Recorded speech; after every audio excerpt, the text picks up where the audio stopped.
Sina Jim at Sarah Evers ay matagumpay na mga realtor na may dalawang anak, sina Michael at Megan. Isang workaholic na may kaunting oras para sa kanyang pamilya. Namimiss ni Jim ang kanyang anibersaryo ng kasal at sinubukang gumawa ng mga pagbabago sa pamamagitan ng pagmumungkahi ng isang bakasyon sa kalapit na lawa. Nakipag-ugnayan si Sarah ng mga nakatira sa Gracie Manor, matatagpuan sa kalapit na bayo, si Jim, na sabik na makipagkasundo pagkatapos malaman kung nasaan ang mansyon. Ay dinala ang kanyang pamilya doon, nakipagkita sa may-ari nito, si Edward Gracie, ang kanyang mayordomo na si Ramsley at ang iba pa niyang mga katulong na si Emma at footman na si Ezra. Kapag bumaha ang isang bagyo sa kalapit na ilog, pinananatili ni Gracie ang pamilyang magdamag. Dinala ni Ramsley si Jim sa silid-aklatan upang talakayin ang pakikitungo kay Gracie. Ngunit si Jim ay nakulong sa isang lihim na daanan. Ibinigay ni Gracie kay Sarah ang isang paglilibot sa mansyon.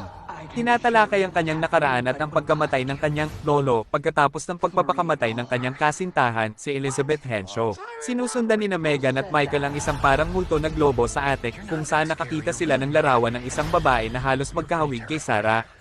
Lumitaw sina Emma at Ezra at kinilala ang babae bilang ang yumaong Elizabeth. Makapasok lamang sa kabilang buhay kapag ang magkasintahan ay muling nagtagpo. Si Sarah ay pinaniniwala ang reincarnation ni Elizabeth. Pagkatapos ay ipinadala ni Lieta ang mga Evers sa sementeryo ng mansyon upang maghanap ng susi na maghahayag ng katotohanan tungkol sa pagkamatay ni Elizabeth. Sa isang crypt sa ilalim ng mausoleum, nakita ni na Jim at Megan ang susi, ngunit hindi sinasadyang nag-ambala ang mga undead na residente nito. Gayunpaman, nakatakas sila sa tulong ni Michael na nagtagumpay sa kanyang arachnophobia.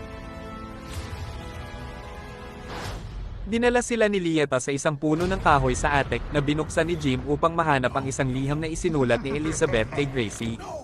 Salamat sa panonood at syempre, huwag niyo na rin kalimutang mag-subscribe at i-click ang notification bell para updated kayo sa mga bagong video.